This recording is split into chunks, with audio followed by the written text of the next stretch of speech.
तेज India, सच की तस्वीर। रतलाम शहर में 200 से अधिक युवाओं को शासकीय सेवा से जोड़ चुकी विश्वास अकादमी ने एक बार फिर कुछ युवाओं की शासकीय सेवा में भागीदारी करवाई है।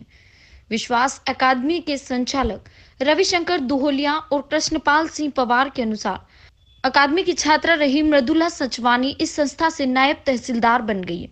मृदुला ने बताया, मेरा सर्वप्रथम प्रयास तो ये था कि मैंने विश्वास अकेडमी रतलाम ज्वाइन की थी।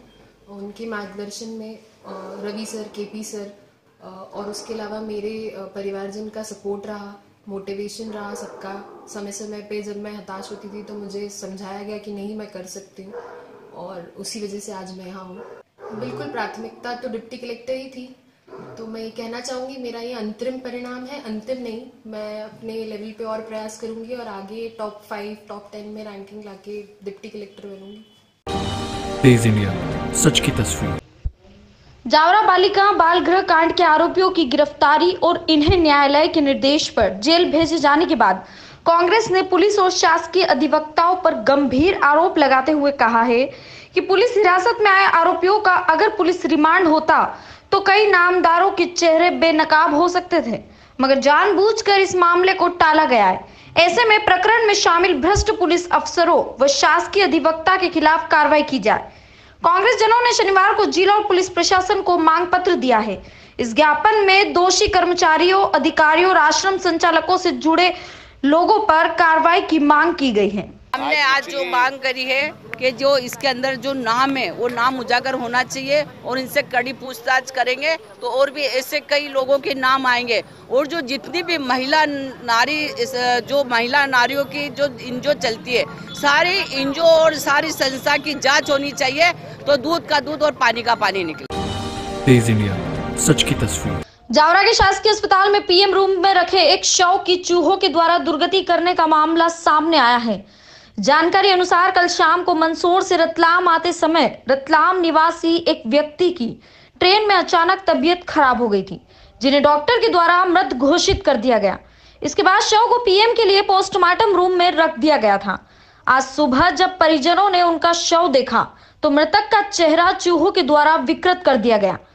चूहों ने शव की एक उंगली भी बुरी तरह क्षतिग्रस्त कर दी। इसके पश्चात परिजनों ने जमकर आक्रोश व्यक्त किया है। अस्पताल प्रबंधन ने मामले की जांच के आदेश दिए हैं।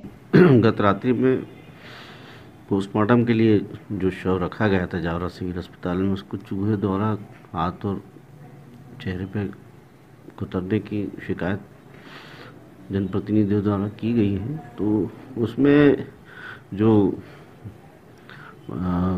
प्राथमिक जिम्मेदारी इंचार्ज सिविल अस्पताल जावरा की है और उनको शव को सुरक्षित रखने के सभी प्रयास करने चाहिए, और यदि इसमें लापरवाही की गई है जांच कराएंगे इसकी, और यदि इसमें लापरवाही की गई है तो उनके खिलाफ कार्रवाई की जाएगी। तेज इंडिया, सच की तस्वीर। दिसंबर माह के अंत में पाला गिरने से खराब हुई फसलों को प्रशासन जांच रिपोर्ट में बेहतर बता दिया है। इससे नाराज ग्रामीण विधायक और भाजपा नेता किसानों के साथ कलेक्टर प्रभारी, जिला पंचायत सीईओ से मिलने के बाद भू अभिलेख कार्यालय पहुंचे और एसएलआर से चर्चा की। विधायक ने गलत रिपोर्ट देने की बात कहते हुए निलंबन करने की मांग भी की। मकवाना ने चर्चा करते हुए कहा कि प्रशासन ने पाला गिरने से रतलाम जिले के कई क्षेत्रों में किसानों की फसलें खराब हुई थी, लेकिन प्रशासन ने उसे अपनी रिपोर्ट में अच्छी बता दी है। 29 और 30 दिसंबर को जो शीतलहर के कारण फसलें नष्ट हुई थी, मैं भी ये पूरी टीम हमारी क्षेत्र में गई थी, खेत पे गई थी और फसलें नष्ट हुई, जल गई। पटवारी लोग भी साथ में थे और वास्तव में जो किसानों का नुकसान हुआ है, कल जो पेपर में आया है भू लेख अधिकारी श्री पांडे जी ने जो बताया कि कोई नुकसान नहीं हुआ, तो ये तो बड़ी हास्यास्पद स्थिति है। जबकि चने का 80 से 90% नुकसान हुआ है, मटर का नुकसान हुआ है, सब्जी सारी जल गई है। वापस से जांच होनी चाहिए और किसानों को मुआवजा मिलना चाहिए, नहीं तो इसके खिलाफ हम यहाँ मुद्दा उठाएंगे, विधानसभा में भी उठाएंगे। और जो भी अधिकारी ने जो गलत रिपोर्ट दी है उसके खिलाफ भी जो है वो सस्पेंड, तत्काल उनको सस्पेंड किया जाए। तेज इंडिया, सच की तस्वीर। जावरा के कुंदन कुटीर बाल आश्रम में बालिकाओं के भगने और संचालित सही समिति के सदस्यों द्वारा उनके साथ ज्यादती का मामला सामने आने के बाद जिला प्रशासन और सतर्क हो गया है। डिप्टी कलेक्टर कामिनी ठाकुर ने पोलो ग्राउंड टंकी के पास संचालित मूक बधिर स्कूल कम छात्रावास का निरीक्षण करने पहुंची। निरीक्षण के दौरान केवल 1ली से 8वीं तक के छोटे बच्चे ही यहां पाए गए। डिप्टी कलेक्टर ठाकुर ने चर्चा करना चाहे तो वे सांकेतिक भाषा में जवाब देने लगे। प्रशिक्षक ने उनकी भाषा को समझकर फिर डिप्टी कलेक्टर को अर्थ बताया। जिला प्रशासन के अधिकारी द्वारा मूक बधिर स्कूल का निरीक्षण करने का समय शाम 4 बजे तय था।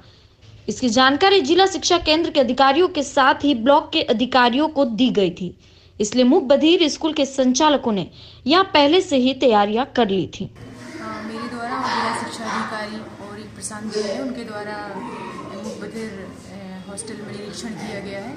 इसमें बच्चों से बात की गई है, किस प्रकार की उनकी परेशानी तो नहीं है, या फिर और कोई अगर वो चाहते हैं कुछ बालिकाओं को अलग सेपरेट बात की गई है उनसे। और परिणाम तो ये निकला है कि ये भी तो बच्चों ने कुछ नहीं बताया, सब ओके बताया। तेज इंडिया, सच की तस्वीर।